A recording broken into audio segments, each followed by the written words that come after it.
आप देख रहे हैं know the times Punjab Kesari TV. करोड़ों के बाद अब एक बार फिर ओमिक्रॉन नामक जो वायरस है, ये अब लगातार देश में 2 केसों की इसकी पुष्टि हो चुकी है। लेकिन ये किस तरीके से खतरनाक है और इसके बचाव किस तरीके से हो सकते हैं और किस तरीके से इसकी टेस्टिंग होगी, हमारे साथ इस पर बातचीत करने के लिए मेडिकल एक्सपर्ट समीर भाटी जी हैं। भाटी जी, कितना खतरनाक ये वायरस है? देखिए, जैसा हम बात भी कर रहे थे पहले कि नया म्यूटेशन आने का खतरा रहता है। क्या होता है म्यूटेशन? वायरस जो है वो अपना रूप स्वरूप बदलता रहता है। जैसे हम वायरस से बचने की कोशिश करते हैं, वायरस भी हमसे बचने की कोशिश करता है, और इसी उसमें वो अपने आप को, अपनी संरचना, अपने रूप को बदलता है। जैसा कि अभी हम बात कर रहे हैं ओमिक्रॉन ओमिक्रॉन के जो केसेस हैं वो साउथ अफ्रीका में जिस तरह से काफ़ी ज़्यादा केसेस देखने को मिल रहे हैं। इस वायरस के अंदर म्यूटेशन काफ़ी ज़्यादा हुए हैं, मतलब काफ़ी ज़्यादा बदलाव आए हैं। और म्यूटेशन भी कहाँ पर हुए हैं? जो इसका स्पाइक प्रोटीन है, मतलब स्पाइक प्रोटीन वायरस का ये वाला हिस्सा होता है जहाँ पर ये ह्यूमन सेल्स में एंटर करता है, वहाँ पर इसमें काफ़ी ज़्यादा बदलाव देखे गए। और करीबन 50 के करीब बदलाव, और कम से कम 30 से 32 बदलाव जो इसका स्पाइक प्रोटीन है, जो एक नुकीला सा आप देखते होंगे इसके अंदर, वहाँ पर बदलाव है। तो इस वजह से इसको थोड़ा इसके ऊपर जो WHO है उसने इसको वेरिएंट ऑफ कंसर्न घोषित कर दिया है कि ये चिंता का विषय है। लेकिन सर, हमारे देश की बात करें, पॉपुलेशन बहुत ज़्यादा है। 2 केस की पुष्टि भी हो चुकी है। लगातार जो लोग बाहर से आए हैं उनकी भी रिपोर्ट अब पेंडिंग है। रिपोर्ट आने आने के बाद ही साफ हो पाएगा कि कितने केस और बढ़े हैं। लेकिन 2 केसों की पुष्टि हो गई है। कितना लोगों को डरने की आवश्यकता है? देखिए, इसमें जिस तरह से ICMR भी बता रहा है और सब बता रहे हैं कि आपको इसमें पैनिक होने की ज़रूरत नहीं है, पर हाँ, निश्चित तौर पे सावधानी ज़रूर बरतनी है। क्योंकि जैसा अभी इनिशियल जो डेटा आया है, उस डेटा में ये पता लगा है कि ये वायरस का संक्रमण ज़्यादा है, जैसा हमने साउथ अफ्रीका में भी देखा। और इसके अलावा आप देखेंगे, साउथ अफ्रीका के अलावा अन्य और भी देश हैं, उनमें भी ये बहुत तेज़ी से इसके केसेस देखे गए हैं। तो इसकी जो संक्रमण दर है वो ज़्यादा है। इसी वजह से हमें थोड़ा इसके लिए सावधानी बरतनी बहुत ज़्यादा ज़रूरी है, क्योंकि आगे अब फेस्टिवल सीज़न आ ही रहा है, न्यू ईयर आ रहा है, क्रिसमस आ रहा है, और इसके अलावा हम देख रहे हैं विंटर सीज़न में जैसे बढ़ जाते हैं केसेस। तो इन सब चीज़ों को देखते हुए, और सबसे जो बड़ी बात है वो ये है कि हमारे देश में करीबन 10 करोड़ से ज़्यादा लोग हैं जिन्होंने अपनी पहली वैक्सीन भी नहीं ली है, और लगभग 30 करोड़ के करीब लोग ऐसे हैं जो अपनी सेकेंड डोज भी नहीं लगवाने आए हैं। तो इन सब चीज़ों को देखते हुए निश्चित तौर पे हमें सतर्कता और सावधानी बरतनी ज़रूरी है। और अभी जो बच्चे हैं, बच्चों की संख्या लगभग अगर हम बात करें तो 40 करोड़ से ज़्यादा है, उन्होंने भी वैक्सीन नहीं लगाई है। तो इसलिए जब तक हमारा जो हम बात कर रहे हैं कि पूरी तरह से वैक्सीनेशन ना हो जाए, और अब ये नए म्यूटेंट का भी जो खतरा सामने है, तो इन सब चीज़ों को ध्यान में रखते हुए हमें अपनी कोविड अप्रोप्रिएट बिहेवियर्स को ज़रूर फॉलो करना है। लेकिन भाटी जी, आपने वैक्सीन की बात करी है, लेकिन जिस तरीके से वैक्सीन लगातार लोग लगवा रहे हैं, कितना डरने की फिर भी आवश्यकता है लोगों को? हाँ, देखिए, मैं आपको वही बता रहा हूँ कि वैक्सीन जैसे इस वायरस के लिए अभी बताया जा रहा है, ओमिक्रॉन के लिए, कि वैक्सीन की इसके ऊपर एफिकेसी कितनी रहेगी, कितना असरदार रहेगा ये वैक्सीन पे, उसका डेटा हमारे सामने आने की ज़रूरत है।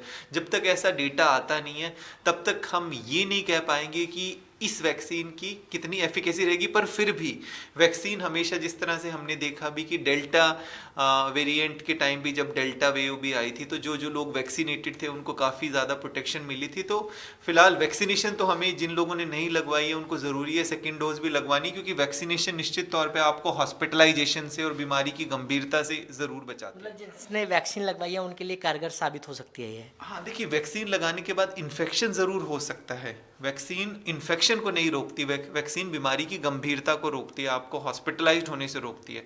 पर वैक्सीन लगने के बाद इन्फेक्शन तो फिर भी हो सकता है। तो अभी हमें वैक्सीन तो हमने लगाई है, उसके साथ साथ हमें मास्क और इसके अलावा जो कोविड अप्रोप्रिएट दूसरे बिहेवियर्स है उनको ज़रूर फॉलो करना है। क्योंकि हम देख भी रहे हैं कि आगे जैसे वेडिंग सीजन भी आ रहा है, और गैदरिंग, बहुत लार्ज गैदरिंग हो रही है, ये सब।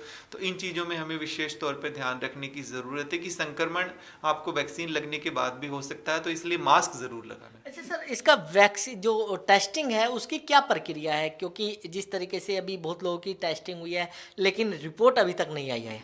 हाँ, देखिए इसमें क्या होता है कि अभी जैसे इंटरनेशनल ट्रैवल से जो बाहर से आ रहे हैं लोग विदेश से, उनमें जो रिस्क वाली कंट्रीज़ हैं, जहाँ पे रिस्क वाली कंट्रीज़ किनको घोषित किया गया है, जहाँ पे ऑलरेडी ओमिक्रॉन के केसेस पाए गए हैं, तो वहाँ से जो भी यात्री आ रहे हैं उनका एक पीसीआर टेस्ट जो हम पहले भी करते हैं कोरोना वायरस के लिए, वो एयरपोर्ट पर किया जाता है। और जिन यात्रियों का वो कोरोना टेस्ट पॉजिटिव आता है उनको फिर आगे क्वारंटाइन में रखा जाता है और फर्दर उनका जीनोम सीक्वेंसिंग टेस्ट किया जाता है। मतलब आरटीपीसीआर ये बता देगा कि आपको कोरोना है कि नहीं, पर कोरोना का कौन सा वेरिएंट है, क्या आपको डेल्टा है या जो नया वेरिएंट आया है ओमिक्रॉन वो है, वो आपको जीनोम सीक्वेंसिंग से पता चलेगा। तो जैसे अभी दिल्ली में भी 12 के करीब ऐसे यात्री हैं जो बाहर से आए थे, वो एलएनजेपी हॉस्पिटल के अंदर, और मुंबई में भी आई थिंक 20 से अधिक जो है, हैदराबाद में भी, इस तरह से देश के अलग अलग जगह पर जो है सस्पेक्टेड जिनको हम कह रहे हैं वो क्वारंटाइन में रखे गए हैं और उनके सैंपल भेजे गए हैं और आगे सैंपल आने का वेट है। जैसे कल बताया गया था कि 2 अभी तक पॉजिटिव मिले हैं ओमिक्रॉन के केसेस, और आगे हम देखते हैं, क्योंकि इस वायरस में हमें सबसे ज़्यादा जो ध्यान रखने वाली बात है कि इसका ट्रांसमिशन मतलब संक्रमण ज़्यादा है, तो जितना हो सके हम इसको कंटेन कर ले, इसको वहीं रोके, हम स्प्रेड ना होने दें। मतलब अगर टेस्टिंग की प्रक्रिया की बात करें, वो जिस तरीके से स्वैग लिया जाता था उस तरीके से होगा या फिर दूसरे तरीके से किया जाएगा? हाँ, देखिए टेस्ट इनिशियली तो हमें ऐसे ही अगर कोई भी लक्षण दिखते हैं तो टेस्ट करने के लिए जैसे हम आरटीपीसीआर पहले अपने वेरिएंट के लिए कर रहे थे, उसी तरह से सैंपल तो वही लिया जाएगा। आपको नेजल स्वैब सैंपल और ओरोफेरिंग्स जो हम स्वैब लेते हैं वो स्वैब तो वही लिया जाएगा। उससे ये पता लगेगा नेगेटिव पॉजिटिव है, जैसे मैंने अभी बताया।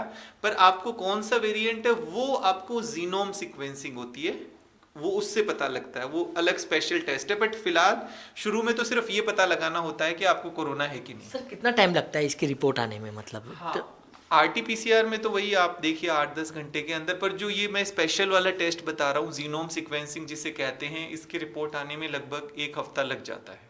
लेकिन आपने कहा है कि संक्रमण किस तरीके से ये फैलता, कितना कारगर साबित है, कितना इसका पॉजिटिव रेट है, अगर बात करें कि एक आदमी कितने लोगों को फैला सकता है? हाँ, बिल्कुल बिल्कुल। देखिए जैसे आपने पूछा है कि इस वायरस, इस वेरिएंट के लिए बताया जा रहा है कि ये बहुत अधिक संक्रामक है। अभी तक का सबसे ज़्यादा संक्रामक डेल्टा वेरिएंट था, जिसकी वजह से सेकेंड वेव आई थी।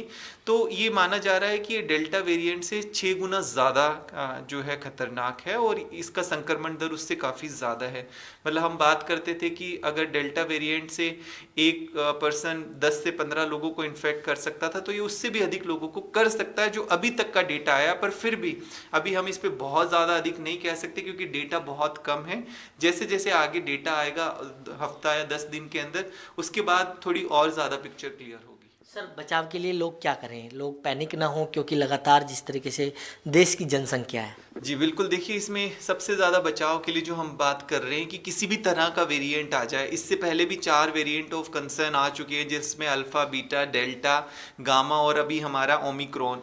तो मास्क ही एक ऐसा है जो आपको किसी भी तरह के वेरिएंट से बचा सकता है। पर मास्क में भी लोगों को एक बार ज़रूर बताना चाहेंगे, जैसा आपने भी बाहर देखा होगा कि मास्क ठीक ढंग से अगर लगाते भी है तो लोग ठीक ढंग से नहीं लगा रहे हैं, या तो उनका मास्क चिन्ह पे होता है या कपड़े का मास्क इस्तेमाल कर रहे हैं। उस तरह से मास्क से आपको सुरक्षा नहीं मिलेगी। तो आपको मास्क प्रॉपर तरीके से टाइट फिटेड मास्क पहनना है। इसके अलावा कोई भी भीड़ भाड़ वाले जगह पर आपको थोड़ा ध्यान रखना है। ओपन एरियाज में फिर भी उतना ज़्यादा स्प्रेड नहीं होता, पर जहाँ पर क्लोज्ड एरिया है वहाँ पर ये जो है ज़्यादा फैलता है। और किसी भी तरह के लक्षण है तो अपने डॉक्टर से आप संपर्क करके और इसके लिए जांच कराइए। और जहाँ पर आपको ज़्यादा एसेंशियल ट्रैवल जाने की ज़रूरत नहीं है तो अननेसेसरली आपको वो ट्रैवल को अवॉइड करना है। तो बिल्कुल, ये थे मेडिकल एक्सपर्ट समीर भाटी, जिन्होंने नवोदय टाइम्स पंजाब केसरी से खास बातचीत की। दिल्ली से कमल कुमार कंसल, नवोदय टाइम्स पंजाब केसरी टीवी।